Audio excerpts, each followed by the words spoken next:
제가 예전에 이 집을 소개하면서 이런 말씀을 드렸습니다. 바닷가도 좋고 주택 상태도 좋지만 여러 가지를 따져봤을 때 지금 가격에는 비싸다.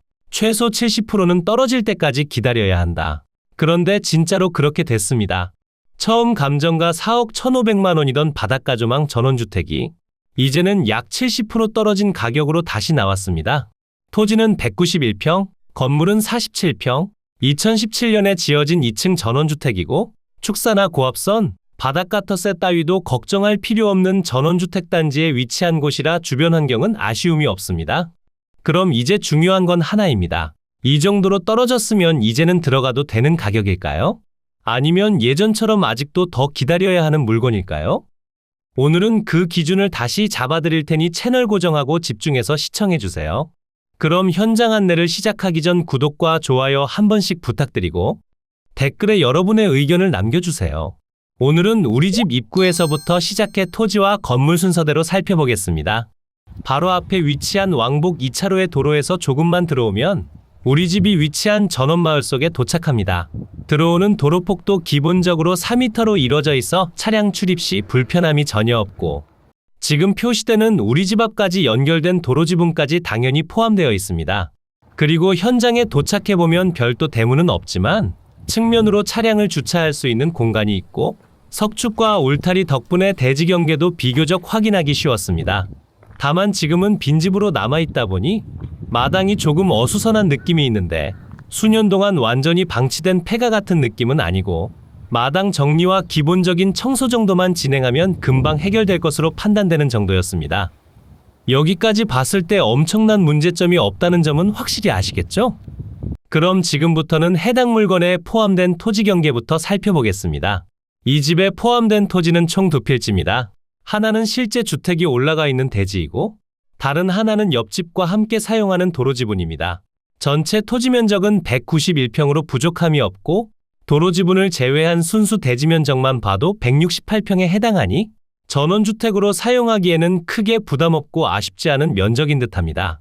그리고 지금은 자풀이 많이 자라 있어 정확한 확인이 어렵지만 상세히 둘러본 결과 여기 앞마당으로는 시멘 포장이 되어 있고 그 위로 데크까지 설치해 두셨기 때문에 잡초 문제를 해결하면서 마당의 온도 상승까지도 커버할 수 있기에 이런 부분은 오히려 잘해두었다고 볼 수 있었고 도로와 비슷한 높이가 아닌 한층 더 높여서 건축해두면서 바로 앞 화단으로 조경수까지 조금 더 많이 식재해준다면 사생활을 보호하기에도 좋아 보였습니다. 물론 해당 물건의 위치가 해수욕장이나 바닷가 코앞에 자리 잡은 곳은 아니지만 아래 위치한 바닷가에서부터 지대가 확실히 높아지는 곳이라 우리 집 내부에서는 바닷가 조망은 감상할 수 있어 보였고 바닷가나 수산물 작업장에서부터 올라오는 냄새나 소음에 대한 걱정도 전혀 없기 때문에 사실상 바닷가의 장점만 모아둔 곳이라 보면 됩니다. 이제 건물을 보겠습니다. 대지 위로는 별도로 취득하거나 협의해야 할 목록 없이 2층짜리 전원주택 한 채로만 구성되어 있고 1층 면적은 29.7평, 2층은 17.4평으로 연면적은 무려 47.1평에 해당합니다. 그리고 주택의 구조는 일반 목구조의 아스팔트 싱글 지붕, 사용 승인일은 2017년 5월 29일로 건축된 지 9년차에 해당하는 건물입니다.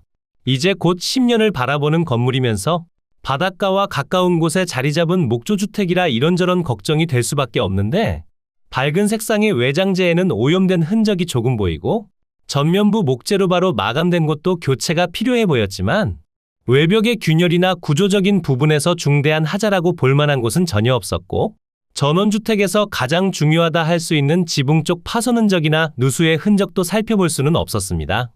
그리고 전면으로는 인테리어를 더해주는 외장재가 많이 붙어 있지만 여기 측면과 뒤편으로는 그냥 밝은 색상의 드라이비트로만 마감되어 있어 전면에 비해 훨씬 더 오염되는 속도가 빠른데 이것도 오염만 발생했다 뿐이지 엄청 심각할 정도의 하자는 아니기 때문에 이 부분에 대해서는 걱정하실 필요가 없어 보였습니다.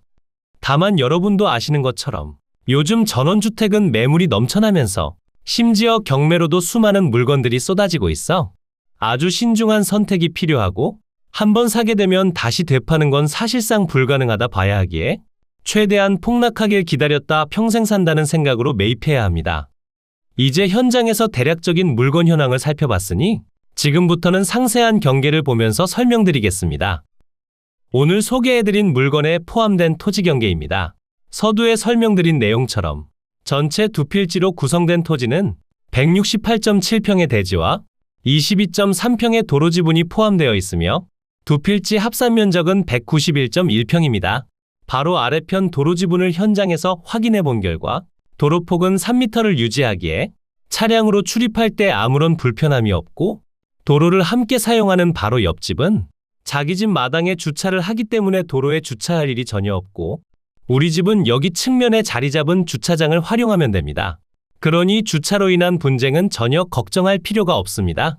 대지 경계를 살펴보면 대략 여기까지는 대부분 시멘 포장이 되어 있지만 여기는 포장되어 있지 않기 때문에 전면은 화단으로 측면은 텃밭으로 활용하시면 됩니다. 그리고 측면으로 주택이 대지 경계를 벗어난 것처럼 보이는데 여기는 카메라 각도 때문에 그렇게 보이는 것일 뿐 실제로는 대지 경계 내에 정확히 건축되어 있어 경계 침범에 대해서는 신경 쓰지 않으셔도 됩니다. 토지의 용도 지역은 모두 계획관리지역에 가축사육 제한구역으로만 지정되어 있어 일반인 신분으로 물건을 취득하는데 아무런 제한이 없고 추후 매도 시에도 별다른 제약 없이 진행하면 됩니다. 우리 집과 연결된 도로를 확인해보면 왕복 2차로의 도로에서부터 지금 표시되는 곳까진 모두 국유지에 해당하나 여기서부터는 단지 내에 조성된 사유지 도로를 통해 진입해야 하는데 전원주택지로 분양하기 위해 조성한 도로면서 건축법상 도로로도 인정됐기 때문에 도로를 이용하는데 별다른 문제가 없고 도로폭도 4m에서 5m를 유지하니 차량으로 출입할 때 불편함도 없습니다. 물론 우리 집 마당으로는 한 대밖에 주차를 못하니 손님이 방문하신다면 여기나 아래편 도로에 주차하고 걸어오시면 됩니다. 주택의 면적과 구조는 앞에서 설명드렸으니 추가적인 몇 가지 내용을 살펴보면 지금은 빈집으로 방치되어 있어 조금 어수선한 느낌을 전해주나 빈집으로 방치된 기간이 그리 길지 않아 크게 걱정하실 필요는 없고 현장에서 창문을 통해 내부를 확인해 본 결과 내부 현황도 전체적으로 나쁘지 않았습니다. 다만 2층까지 모두 확인해 본 것은 아니기 때문에 현장에 방문하셨을 때 현장 조사와 주변 탐문을 통해 우리가 미처 발견하지 못한 다른 문제점은 없는지 확인해 보는 것도 추천드립니다. 다만 지붕을 살펴봤을 때 별다른 문제점은 없으니 크게 걱정할 필요는 없습니다. 그리고 상수도가 인입되어 있어 위생설비 및 급 배수 설비에 대한 문제가 없고 난방은 기름 보일러, 취사는 LPG를 사용하는 것으로 판단되는데 데크 면적을 더하지 않은 주택의 순수 면적이 무려 47평에 해당하니 난방비나 여러 가지 관리 비용이 면적이 작은 다른 주택들에 비해 조금 더 들어갈 수밖에 없다는 점은 감안하고 취득해야 합니다. 다만 어차피 대폭락은 예정된 것과 다름없어 사실상 가격적으로는 손해가 없다고 봐도 무방합니다. 주택의 방위를 확인해보면 거실 창문 기준 서양을 바라보게 건축되어 있어 일조량과 조망에 대한 아쉬움은 없지만 여름철에는 상당히 더울 것으로 판단되니 지붕에 태양광을 설치해서 여름철 전기 비용을 절감하시는 것도 좋은 방법인 듯합니다. 이제 위성지도를 통해 보다 상세한 물건의 입지를 분석하고 머니 옥션을 보면서 부족한 설명을 보충하겠습니다. 이곳이 해당 물건의 위치고요. 물건지 주변으론 거제, 부산, 창원, 함안, 진주, 고성, 통영 등이 위치하고 오늘의 집에서 거제시청까진 자차 기준 20분 정도가 소요됩니다. 해당 물건은 거제에서도 하청면에 소재한 곳이라 다른 곳에 비해 거가대교까지 거리가 가까워 부산으로 이동하기에도 좋아 부산 방면에서 방문하기에는 나쁘지 않습니다. 다만 반대로 이야기하면 여기 고성이나 통영에서 방문하기에는 다소 애매하다 볼 수도 있으니 여러분이 거주하고 계신 곳에서 해당 물건까지 소요 시간을 확인하고 현장에 방문해 보시길 추천드립니다. 집 주변으로 확대해보면 국도와 지방도는 조금 떨어진 곳에 소재하나 여기 편의시설들이 잔뜩 모여있는 곳에서부터 우리 집까지 왕복 2차로의 도로가 지나가기에 국도나 지방도 부럽지 않은 도로를 이용할 수 있습니다. 다만 지금 보시는 것처럼 통영-IC까진 자차 기준 35분 정도가 소요되기에 고속도로까지 접근성은 다소 애매합니다. 다만 거가대교 톨게이트까지는 20분이면 이동 가능하니 별다른 불편함은 없습니다. 다시 집 주변을 둘러보면 우리 집에서 가까운 곳으로 바닷가가 펼쳐지긴 하지만 해수욕장은 아니기 때문에 휴가차 즐기는 건 다소 애매하다 판단되나 그냥 아름다운 바닷가 조망을 즐기면서 거주하시기에는 나쁘지 않습니다.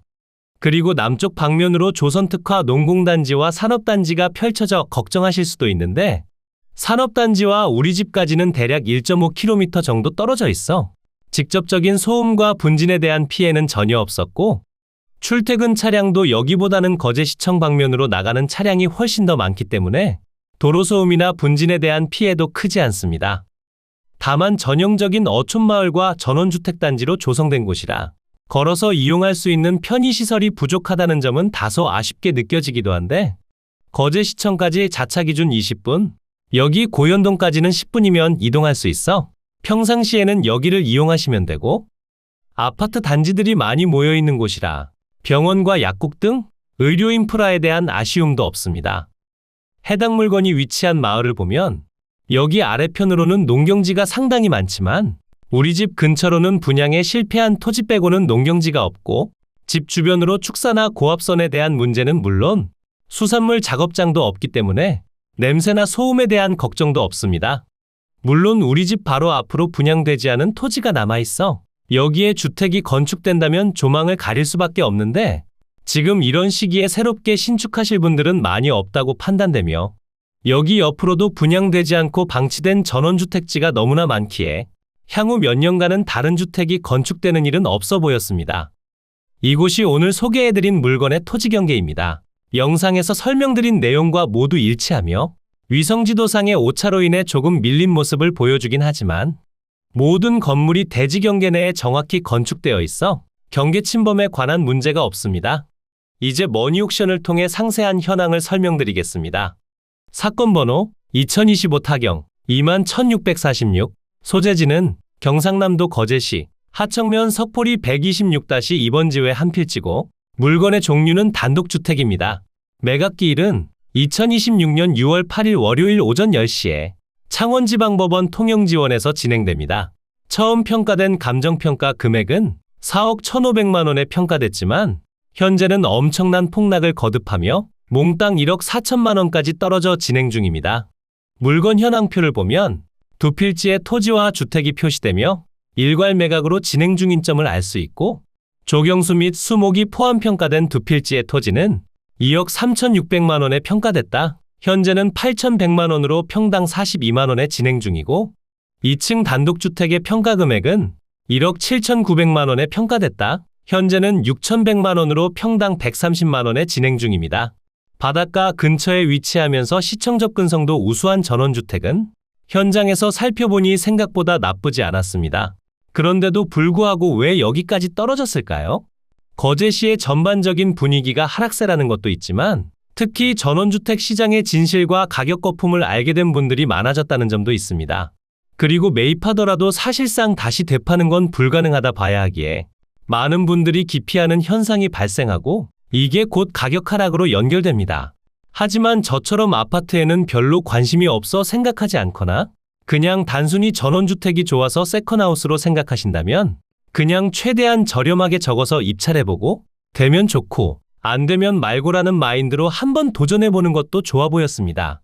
감정평가 요항표를 확인해보면 영상에서 설명드린 모든 내용과 동일하고 인접토지와 지적경계가 불분명하다 표시되는데 현장에서 확인해봤을 때 별도 측량 없이 활용하더라도 큰 문제는 없어 보였습니다.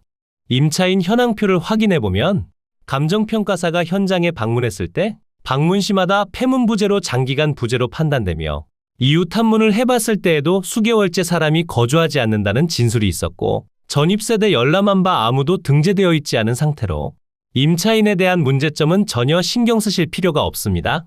그리고 수개월째 빈집이라고는 하지만 연 단위까지 올라간 건 아니기 때문에 너무 걱정할 필요는 없어 보였습니다.